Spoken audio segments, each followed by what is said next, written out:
Kwa hiyo hata wewe unapofanya jambo lako lolote lile, hakikisha unazingatia muda. Lifanye kwa haraka. Watu watapenda kuja kufanya kazi na wewe. Watu watapenda kuja kupata huduma kwako kwa sababu wanajua wakija kwako mambo yako yote yanafanyika kwa haraka.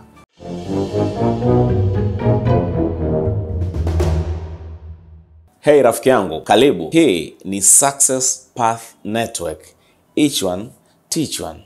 Na mimi ni Eric Kisaule.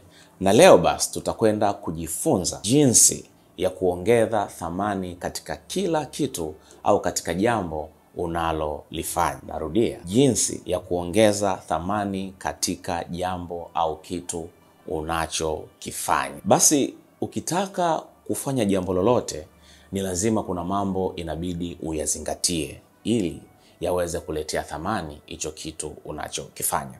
Basi leo tutakwenda kujifunza vitu vitatu ambavyo vitasaidia kuongeza thamani ya mambo ambayo tunayafanya katika maisha yetu ya kila siku. Jambo la kwanza katika maisha ni lazima ujue unataka kufanya nini.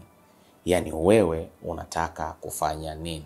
Kuwa mfanyabiashara, kuwa mjasiriamali, kuwa mcheza mpira, au kupitia elimu yako ambayo umeisomea darasani. Kwa hiyo ukishajua sasa ni nini unataka kufanya, jambo la pili ni lazima ujue ni kwa namna gani utafanya. Na hapo ndio tupo leo. Basi mambo ambayo tutakwenda kujifunza, tutakwenda kuangalia jambo la kwanza kabisa. Katika kila ambacho unakifanya, hakikisha unazingatia ubora. Hakikisha unazingatia ubora. Katika biashara yoyote unaoifanya, katika jambo lolote unaolifanya, hakikisha unazingatia ubora. Usifanye jambo kwa mazoea, kwamba umeshazoea kufanya hivi au kwa sababu watu wanafanyaga hivi. Hapana. Set standard. Lazima uweke viwango vya ubora wa jambo lako ambalo unataka kulifanya. Kwa hiyo ili uongeze thamani ya kile unachokifanya, hakikisha unakifanya kwa ubora.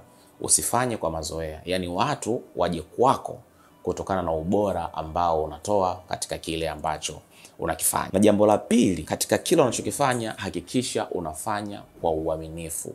Kuwa mwaminifu. Kuna watu ni maarufu na kuna wafanyabiashara ni maarufu kwa sababu tu ya uaminifu wao katika kile wanachokifanya. Na wateja wanaweza wakaendelea kukuchagua wewe na wataendelea kukuamini wewe kutokana na uaminifu wako ambao unaufanya katika biashara yako au mambo yako ya kila siku. Kwa hiyo jambo la kwanza nimesema ubora, jambo la pili nimesema uaminifu, na jambo la tatu na la mwisho ambalo ni muhimu, zingatia muda. Fanya kwa haraka. Jali muda. Watu wengi tunapenda, hata wewe utakuwa ni shahidi, unapokwenda kupata huduma yoyote ile, unatamani uhudumiwe kwa haraka. Unatamani jambo lako lifanyike kwa uharaka. Kwa hiyo hata wewe unapofanya jambo lako lolote lile, hakikisha unazingatia muda. Lifanye kwa haraka. Watu watapenda kuja kufanya kazi na wewe. Watu watapenda kuja kupata huduma kwako kwa sababu wanajua wakija kwako mambo yako yote yanafanyika kwa haraka. Kwa hiyo ili uongeze thamani katika kila jambo unalolifanya au katika kila kitu unachokifanya, zingatia hayo mambo matatu ambayo nimekwambia. Zingatia ubora, kuwa mwaminifu, lakini pia jambo la tatu, fanya kwa haraka. Zingatia muda, jali muda.